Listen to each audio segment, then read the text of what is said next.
عامر محمود نقشبندی صاحب موجود ہیں اور میں گزارش کرے سا اپنے خیالات کا اظہار کرے سا.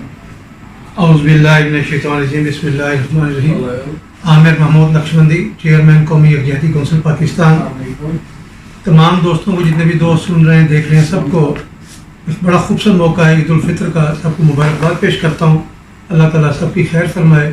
اور اس وقت میں اس مقام پر موجود ہوں جو اس خطے کی محرومیاں جو ہیں ان کو دور کرنے کے لیے ایک مرکز کی حیثیت رکھتا ہے. جوک ساکستان پر یہاں میں موجود ہوں اور اس تحریک کو لے کے آگے بڑھنے والی جو شخصیت ہے، عظیم شخصیت رانا فرازمند صاحب یہاں پر موجود ہیں اور ان کو مبارکباد بھی دینی تھی عید کے حوالے سے، چونکہ پھر الحمدللہ اعتکاف کی عبادت سے بھی وہ اٹھے ہیں. اور میں یہ سمجھتا ہوں کہ ہمارے اس خطے کی قیادت ایک انتہائی نیک اور مخلص انسان کے پاس ہے اور انشاءاللہ مجھے یہ امید کامل ہے کہ یہ جو خطہ ہے انشاءاللہ اپنی محرومیاں ضرور دور کرے گا اور اس خطے کے لوگوں کو اپنا حق ضرور ملے گا انشاءاللہ. کرونا وائرس کی وجہ سے اس پورے خطے میں، پوری دنیا میں، پورے پاکستان میں غم کی کیفیت رہی ہے.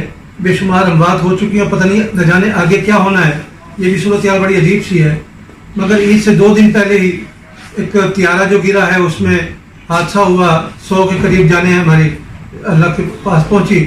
ان کے لیے بھی ہمارا دل بڑا دکھی ہے اور جن خاندانوں کو یہ دکھ سہنا پڑا ہے ہم ان کے غم میں برابر کے شریک ہیں اور ان کی مغفرت کی ہم فریاد بھی کرتے ہیں. اور بڑا خوبصورت پیغام اس موقع پر دیا جا رہا ہے کہ ایسے حالات میں جب ابھی ہم رمضان شریف سے نکلے اور عید کی طرف بڑھے ہیں تو غرباء کا، مساکین کا، مستحق لوگوں کا اور کرونا وائرس کی وجہ سے جو لوگ بے روزگار ہوئے ہیں یا معاشیات کا شکار ہوئے ہیں ان سب کو ہم نے ساتھ لے کر چلنا ہے. ان سب کی امداد، دین کا پیغام بھی یہی ہے. اور میرا یہ آپ سب دوستوں سے یہ درخواست ہے کہ اس محبت کے پیغام کو آگے بڑھائیں. وما علینا الا البلاغ.